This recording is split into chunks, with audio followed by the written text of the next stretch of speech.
नमस्कार. स्वराज्य मराठीमध्ये आपले स्वागत. पाहूया सविस्तर बातमी. एक चिंचणी गाव काढला आणि पूर्व भागातल्या जिल्हा परिषदेला जोडलं. जिल्हा परिषदेला आपण चांगल्या फरकाने अपक्ष उभा राहिलो.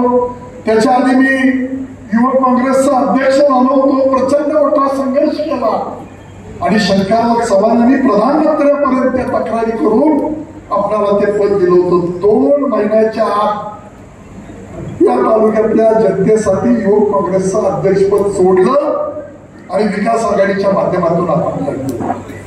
सुनील भाऊ, माझ्या माहितीप्रमाणे 5,000 मताचं जिल्हा परिषद मध्ये अंतर राहिलं. जे 50,000चं होतं ते 5,000वर आलं. 99 साली इलेक्शन केली, 3200 मतावर आलं, म्हणजे 1600 मताचा फरक राहिला. 2004 साली 4400 मताचा फरक राहिला. आताचा फरक का, कशासाठी, कुणी केला, कुणावर आक्षेप आहे? मगाशी आमचे रमेश कोळेकर, त्यांची आई सरपंच आहेत आरेवाडीच्या, दुर्वा देवस्थानाचं गाव आहे. ते सांगितलं आम्ही पुजारी आहे.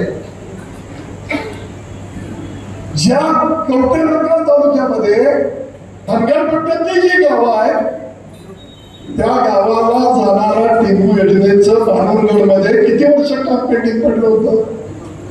बाणूरगडचा बोगदा पास झाला होता. बाणूरगडच्या बोगद्याचा पास करून त्या असणाऱ्या कॉन्ट्रॅक्टरला दर देऊन ती कामं करायला लावून पाणी आपण पहिल्यांदा आणलं ते नागाच्या ओढ्यात आणलं. बरोबर आहे का? कधीही सोशल मीडिया असेल, प्रिंट मीडिया असेल किंवा आमच्याकडच्या काही बाबी असतील, इलेक्ट्रॉनिक मीडिया असेल, कधीही सांगितलं नाही की मी हे केलं. मी केलं म्हणेल तर त्या दिवशी मला गर्व आला, दर्प आला, अहमपणा आला. तो येता कामा नये. या लोकांनी मला हे बळ दिलंय, त्यांच्यासाठी काम करणं माझं कर्तव्य आहे हे समजून केलं. प्रमोद आप्पा, तू म्हणालास, एकदा नव्हे 1000 वेळा लोकांनी सांगितलं की आपण केलेल्या कामाची नारळ दुसरे वाढवत आहेत.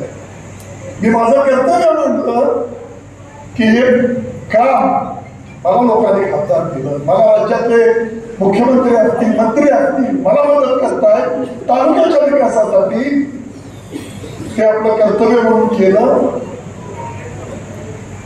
काय नॅशनल हायवेची कामं झाली, ताकारी, टेंबू, म्हैसाळ, 7-7, 8-8 हजार कोटीच्या आपण या सगळ्या भूमिका घेतल्या आणि त्याला मान्यता घेतली, पैसे आणले.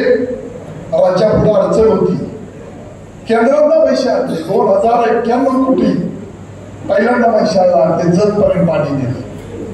त्याच्या आधी काही मंडळींनी निश्चित काम केलं, मी नाकारत नाही. पण योजना पूर्णत्वाला येताना ज्या काय अनुशेषाच्या बाबी होत्या त्या अडचणीच्या होत्या, त्याला मार्ग काढले. देवेंद्र फडणवीसांनी मला कृष्णा खोऱ्याचंही उपाध्यक्षपद दिलं होतं. दोन्ही गोष्टींचा समन्वय ठेवला, वरून पैसे आणले आणि या सगळ्या बाबी पूर्ण केल्या. त्याचा अभिमान माझ्या मनामध्ये. आजकालची परिस्थिती आपण पाहतो, कोण कोणावर बोलतोय, काय चाललंय, कुणाचं ताळमेळ नाही काय. ह्या सगळ्या अवस्थेमध्ये माझ्यासारख्या मनाची निश्चितपणाने घुसमट होती. पण मी तुम्हाला आज शब्द देतो, तुम्ही जे म्हणताय ना, तुम्हाला पक्ष म्हणून आम्ही काम करतोय, तुम्ही म्हणाल ते धोरण, मी आज तुम्हाला शब्द देतो, कार्यकर्ता हा माझा पक्ष आहे. कार्यकर्ता त्या पक्षाचं आपण काम करू, नाहीतर आपली विकास आघाडी आहे.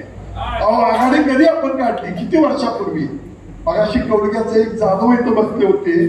बैलबोली असणारा आपला तासगावचा गावडे कुठं आहे बघा, तो बिचारा बैलबोली काम करत होता, प्रत्येक मोर्चाला हजर आहे. आमच्या कौलग्याचे जाधव कुठे गेले? आजारी माणूस आहे, मुलगा वारला, माने कुठे गेले? आपले मिस्त्री, तुमचा जाधव कुठे गेले? या सगळ्या बाबी आठवणारा आणि त्यांची आठवण ठेवणारा मी कार्यकर्ता आहे. मला भय भीती कशाचीही नाही. माझं कुणीही बिघडू शकत नाही. मला खूप परमेश्वरानं तुमच्या पाठीशी जी तुमचं बळ आहे, शक्ती आहे, ती मला दिलेली आहे. मला फिकीर नाही. अहो, जो जगण्या मरण्याला घाबरला नाही तो पुढाऱ्याला काय घाबरला? ज्याला रस्त्यावर बसलेल्या कोंबड्या उठत नाहीत त्याला संजय पाटील घाबरतात. ती चिंता करू नका आणि पोराची चिंता अजिबात नाही. त्याचं नशीब घेऊन जो जन्माला आला असेल त्याला क्लिअर सांगितलंय लोकांसाठी आयुष्य घालवायचं आहे. मधल्या काळात त्याने एका गोष्टीचा उल्लेख केला, कारखान्याच्या अडचणी होत्या, कर्ज खूप झालं, एवढ्या मोठ्या पदावर काम करत होतो, 1000 कोटीची. स्वराज्य मराठी, बातमी नाही जबाबदारी. चॅनलला लाईक करा, शेअर करा आणि सबस्क्राईब करा.